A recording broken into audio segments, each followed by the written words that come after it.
बिस्मिल्लाहिर्रहमानिर्रहीम। हमारुल्लाह पंजवानी आपसे मुखातिब है। आज मैं एक यूनिक टॉपिक लेकर आपकी खिदमत में हाज़िर हुआ हूँ। वो है रियल इस्टेट मार्केटिंग कंपनीज़ का जो रोल है रियल इस्टेट के बिज़नेस में, वो क्या है और किस तरह ये काम करती हैं। फिर उसके कुछ नेगेटिव और पॉजिटिव पॉइंट्स भी आपसे डिस्कस करूँगा। देखिए, बेसिकली आपको पता है मार्केटिंग जो है वो हर चीज़ की होती है, चाहे आप मट्टी से लेकर सोना ले लें। तो अब ज़रा मार्केटिंग के कॉन्सेप्ट बहुत चेंज हो गए हैं और इस वक्त मोस्टली जो मार्केटिंग के सेगमेंट है वो शिफ्ट हो गए हैं सोशल मीडिया के ऊपर। एक ज़माना था जब कोई भी मार्केटिंग कंपनी किसी प्रोजेक्ट को लॉन्च करती थी तो सबसे पहले मीडिया इस्तेमाल करती थी, इलेक्ट्रॉनिक मीडिया। इसमें TVCs बनती थी, मुख्तलिफ जो है वो अखबारात के अंदर इश्तिहारात दिए जाते थे बड़े बड़े। एक बहुत ह्यूज बजट जो है ये एक्सपेंस होते थे मार्केटिंग कंपनीज़ के या बिल्डर के, और डेफिनेटली वो कॉस्ट जो है फिर बिल्डर अपनी उसके ऊपर ऐड करता है अपने यूनिट के ऊपर। तो ये एक बहुत एक्सपेंसिव चीज़ें होती थी। मुख्तलिफ सेलिब्रिटीज़ भी ली जाती थी मुख्तलिफ कैंपेन के अंदर। अब कॉन्सेप्ट थोड़ा सा चेंज हो गया है जब से ये सोशल मीडिया और ये मोबाइल आया है। आप सब अवेयर हैं कि अब मार्केटिंग के जो एरियाज़ हैं वो अभी ज़रा डिफरेंट हो गए हैं और बहुत सारी चीज़ें जो हैं अब सोशल मीडिया पे मुंतकिल हो गई हैं। मैं इससे पहले आपसे डिस्कस करूंगा कि बेसिकली मार्केटिंग कंपनी का रोल क्या होता है। आम तौर पर हमारे माशरे में या पाकिस्तान में जो रियल इस्टेट कंपनीज़ जो अपना काम कर रही हैं वो बेसिकली क्या करती हैं कि कोई भी बिल्डर से उन्होंने कॉन्ट्रैक्ट किया और उससे एक एग्रीमेंट किया कि भाई हम आपकी प्रोडक्ट को, जो अपने प्रोजेक्ट को सेल करेंगे, चाहे वो प्लॉट्स का प्रोजेक्ट है, चाहे वो फ्लैट्स का प्रोजेक्ट है, और उस पर एक सर्टन कमीशन उनसे तय होता है। और उसके बाद जो है वो उस पर जो है ना वो मार्केटिंग अपने मुख्तलिफ जो है वो फ्लायर्स वगैरह लेकर मुख्तलिफ सोशल मीडिया पर शूट कर देते हैं। मेरा ये मुशाहिदा है, मेरे को जिस तरह 35 सालों से इस बिज़नेस में हूँ और आप सबको पता है कि मैं ये सब्जेक्ट पढ़ाता भी हूँ। मैंने ये देखा है कि मोस्टली मार्केटिंग कंपनीज़ जो हैं वो बिल्डर से सवाल नहीं करती कि आपके पास कितना NOC है, कितनी ज़मीन का NOC है, क्या क्या NOCs हैं आपके पास, कहाँ कहाँ से आपने परमिशंस लिए हैं, लैंड का टाइटल क्या है, या इवन अगर कोई हाई राइज है तो उसकी डॉक्यूमेंटेशन क्या है। उनका फोकस ही होता है कि बस हमें किसी तरीके से ये प्रोजेक्ट जो है मार्केटिंग करने के लिए मिल जाए। और इसमें होता क्या है कि एक आम कंज्यूमर, एक आम क्लाइंट जो है वो मार्केटिंग कंपनी को फेस कर रहा होता है, उसकी मीडिया को देख रहा होता है और उसी से उसकी कोऑर्डिनेशन होती है। तो वो ये नहीं देख रहा होता कि बैक एंड पर बिल्डर की क्रेडिबिलिटी क्या है, बिल्डर का प्रोफाइल क्या है, आया उसने कुछ प्रीवियस प्रोजेक्ट के लिए डिलीवर किए हैं, नहीं किए हैं। तो ये एक बहुत बड़ा मामला होता है क्योंकि मार्केटिंग कंपनीज जो हैं इस पर फोकस ही नहीं करती। जो एक कॉन्ट्रैक्ट होता है बिल्डर और मार्केटिंग कंपनी के दरमियान, उस कॉन्ट्रैक्ट के अंदर जो टर्म्स एंड कंडीशन होती हैं वो बड़ी क्लियरली मेंशन होती हैं कि हर लैंड से मुतालिक या प्रोजेक्ट से मुतालिक हर चीज़ की लीगलिटी या कोई लिटिगेशन का मामला आया तो वो बिल्डर निपटेगा और इसका मार्केटिंग कंपनी से कोई ताल्लुक़ नहीं होगा। नतीजा क्या होता है, आपने अक्सर देखा है कि कुछ मार्केटिंग कंपनीज जो हैं वो अपना काम करके प्रोजेक्ट सेल करके किसी और प्रोजेक्ट में चली जाती हैं और वहाँ फिर जो है वो एक नए सिरे से नए प्रोजेक्ट की मार्केट कर रही होती हैं, और जो क्लाइंट उसमें यूनिट बुक करा चुका होता है वो फिर वो उसकी इंस्टॉलमेंट पे कर रहा होता है। अब होता क्या है कि अगर किसी भी वजह से उस प्रोजेक्ट के अंदर कोई मामला ऐसा आ जाता है जिससे डेवलपमेंट का काम रुक सकता है या कंस्ट्रक्शन का काम रुक सकता है, तो सफ़र जो है वो क्लाइंट करता है, आम करता है, जिसने वो फंस चुका होता है। बेसिकली वो एडवांस दे चुका होता है, बुकिंग दे चुका होता है, इंस्टॉलमेंट पे कर रहा होता है।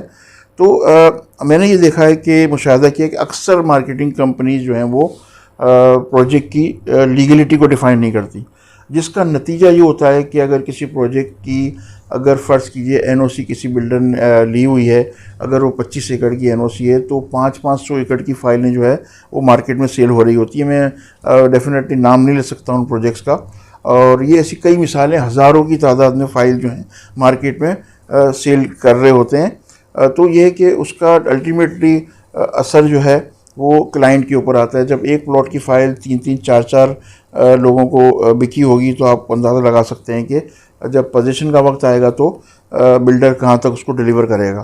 तो मेरी आपसे एक रिक्वेस्ट ये है कि ठीक है, आप मार्केटिंग कंपनीज़ की कैंपेन देखें, आप उनसे सवाल कर सकते हैं, क्योंकि आप बुकिंग करा रहे हैं कि आप मुझे इसकी एनओसीज दिखाइए प्रॉपर, इसका अप्रूव में लेआउट प्लान दिखाइए, और ये देखें कि उसके अंदर कितनी क्वांटिटीज़ हैं, क्या रेशोज़ हैं, और उसके बाद जो है ना वो बुकिंग कराएं। आम प्रैक्टिस ये नहीं है। तो ये चीज़ जो है वो बहुत ज़्यादा इम्पोर्टेंट पार्ट प्ले करती है, क्योंकि आप अपनी पूरी ज़िंदगी भर की जमा पूंजी और सेविंग जो है वो इन्वेस्टमेंट कर रहे होते हैं। तो ये अगर शुरू में ही ख्याल कर लेंगे, शुरू में ही एहतियात कर लेंगे, तो आपको जो है ना वो लॉस का चांस वो कम होता चला जाएगा। अब मैं आपको एक और इसमें सेगमेंट में बात देता हूँ कि आमतौर पर इस वक्त जो मार्केटिंग कंपनीज़ ट्विटर इस्तेमाल कर रही हैं, फेसबुक इस्तेमाल कर रही हैं, यूट्यूब के मुख्तलिफ बहुत सारे बेशुमार चैनल्स हैं जो ऑलमोस्ट हर ब्रोकर ने अपने चैनल्स बनाए हुए हैं, और वो मुख्तलिफ प्रोजेक्ट पे जाते हैं, विज़िट कराते हैं, और बड़ी यकीन के साथ याद दहानी कराते हैं कि जी मैं खुद सेटिस्फाई हूँ और मैंने लिया हुआ है, और ये इसके अंदर ये बातें, इस प्रोजेक्ट में ये खूबियाँ हैं। वो सारे पेड कंटेंट होते हैं। मैं आपको ये अर्ज़ करूं कि ये यूट्यूबर जो काम कर रहे होते हैं, ये पैसे ले रहे होते हैं उन वीडियोस बनाने की। आम क्लाइंट को नहीं पता होता, वो ये समझ रहा होता है कि हम जो है वो एक अच्छे यूट्यूबर के सामने मुखातिब हैं और हमें वो सारा सच बता रहा होता है। तो ये सोचिए, जब पेड कंटेंट होते हैं तो आप उससे अंदाज़ा लगाएं कि उस यूट्यूबर को वीडियो बनाने के अच्छे खासे पैसे चार्ज कर रहा होता है, तो आप अंदाज़ा लगाएं कि वो कितना सिंसियर होगा आपके साथ। इसके साथ साथ और जो मीडिया इस्तेमाल हो रहे होते हैं उसमें भी सारे पेड कंटेंट होते हैं।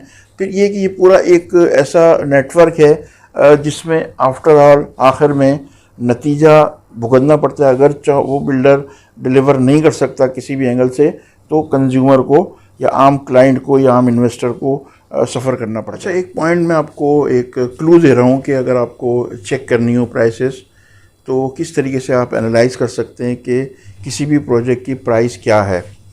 देखिए, आम तौर पर मैंने आपको पहले अपनी पिछली वीडियो में भी डिस्कस किया है कि कोई आप अपार्टमेंट का प्रोजेक्ट बुक कराते हैं तो बाकायदा SBC Sindh building control authority builder को ये बाउंड करती है कि आपको ये अपार्टमेंट जो है वो 6,000 रुपये स्क्वायर फीट में या 6,500 रुपये स्क्वायर फीट में सेल करना है।